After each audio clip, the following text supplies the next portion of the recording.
Berikutnya terkait dengan akomodasi, ini yang selalu menjadi isu utamanya adalah para petugas kloter dan juga jamaah. Itu seringkali jamaah dalam satu kloter itu terpisah beberapa hotel. Sekarang yang saya hormati, orang Arab Pak, itu kalau membangun hotel tidak pernah datang ke kami nanya Pak Direktur nanti kloter Indonesia itu berapa isinya, itu nggak pernah tanya. Jadi kalau mau dia bangun 1000 ya 1000 aja, bangun 2000 ya 2000, 500 ya 500 kapasitas. Nah ketika kita tempatkan hotel isinya 1000, kita konfigurasi dengan konfigurasi kloter kita seberapapun itu pasti ada lebih. 1000 itu dengan 393 itu 3 kloter ada sisa, 2 kloter sisa kapasitas. Yang 325 tahun ini sudah ada 325, 360 Pak, 360 itu kalau 3 kloter itu lebih 2 rombongan. Nah kalau tidak kita tempati tetap harus dibayar. Isi 1000 juga isi, terserah kamu isinya berapa. Nah yang belum ada uangnya Pak, membayar selisih itu yang uangnya enggak ada. Karena bayar gaji itu satuan, satu orang, dan nggak ada satu orang yang dibebani untuk bayar kamar kosong. Sehingga yang bisa dilakukan adalah meminimalisir itu, paling tidak pisahnya itu tidak mecah rombongan, tidak mecah regu. Satu regu kan satu rombongan. Itu Pak, jadi tidak bisa dihindari pecah hotel. Pecah hotel tidak bisa dihindari. 500 nggak ada, kita punya tipe pesawat yang 500, adanya 450, jadi lebih 50, atau 455 lebih 45. Jadi kalau yang 45 itu diisi dari rombongan lain, masih bagus lah kalau 45. Kalau 60 Pak, 60 itu berarti satu rombongan lebih. Bisa tidak kita tempati Pak, tapi harus dibayar. Siapa yang mau bayar? Untuk mengeluarkan duit segitu, kalau itu dari nilai manfaat, itu berdarah-darah juga. Ini untuk apa bayar ini? Untuk bayar selisih distribusi namanya. Nggak di tempat itu dibayar. Ya punya hotel minta dibayar. Nah itu.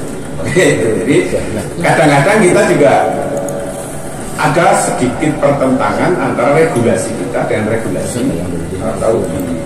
Nah, kita ada di Arab Saudi semestinya adalah menggunakan regulasi Arab Saudi. Tapi ketika diperiksa, pemeriksanya itu menggunakan regulasi Indonesia.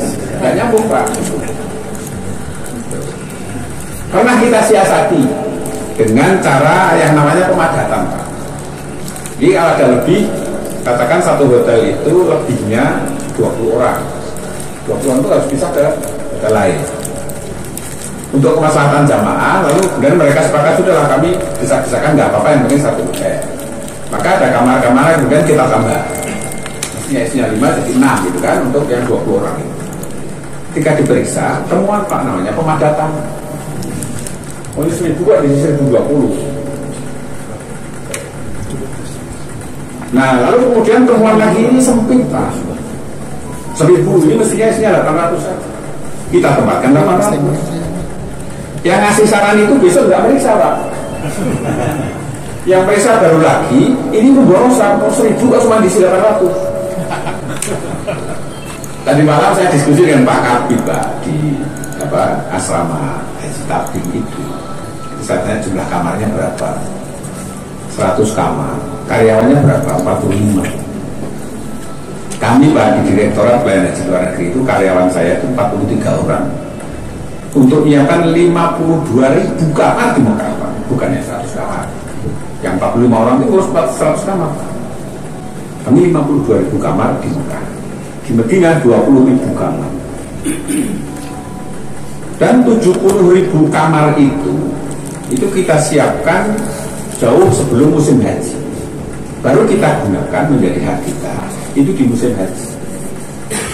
Di luar musim haji kita hanya bisa menunduk itu kamar kita, tapi kita belum bisa melakukan apa-apa karena itu fungsi orang, tidak punya kita. Kami baru bisa kemudian mengkonfigurasi pasang di kamar itu yang ini isinya 4 orang, kemudian kita tempel arah kiblat, kita tempel macam-macam. Ya hari-hari sekarang ini ya, tinggal beberapa hari, dan itu harus kita selesaikan untuk menunggu. Kita harus menyusun yang ini untuk kloter ini dan seterusnya. Untuk waktu yang luar biasa, memisahkan laki-laki dan perempuan. Ini ternyata tidak mudah, meskipun ini haji Pak, ini ibadah yang bukan mahram itu. Secara teori kita sepakat, tapi ketika praktek itu repot Pak. Ada jamaah suami istri usia 70 tahun itu nggak bisa tidur kalau nggak dipijat istrinya. Ya. Jadi mereka kemudian saya tempatkan laki-laki, perempuan, kamar berbeda. Itu begitu kita pergi, mereka mengkonfigurasi sendiri. Ini gabung suami istri yang kayak nenek-nenek itu gabung sendiri. Ketika kemudian diperiksa, baik oleh pemeriksa Arab Saudi maupun pemeriksa kita, loh ini kok ada satu kamar yang isinya perempuan. Ya, kami tempatkan laki-laki sendiri, perempuan sendiri, mereka di luar kita bikin acara sendiri. Ini 4 orang, ini 4 orang kan gitu ya. Keluarganya 6 orang. Begitu kita pergi, yang 2 orang pindah ke yang 4 itu, yang 1 kamar 2 orang, ya seneng dia kan 2 orang. Tapi yang 6 orang ini pintunya nggak bisa ditutup, karena tambah 2 orang kan, ranjangnya ditarik ke situ. Begitu ada pemeriksaan, yang diperiksa yang buka pintunya Pak. Ini berapa orang? 6 orang. Yang ditanya kan jamaah, ya benar 6 orang. Nggak ditanya bilang jadi 6 orang. Datang surat ke kami, pemadatan, itu 4 orang nggak bisa 6 orang.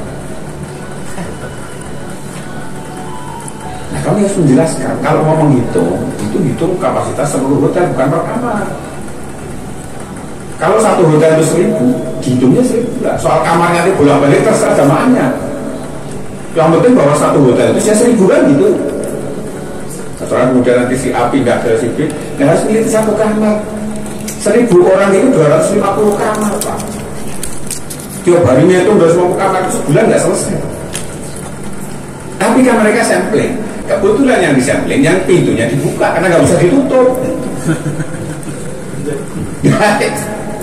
Ya, selain kita ngurus jamaah itu ibadah, ngurus yang gitu-gituan juga Pak Perli.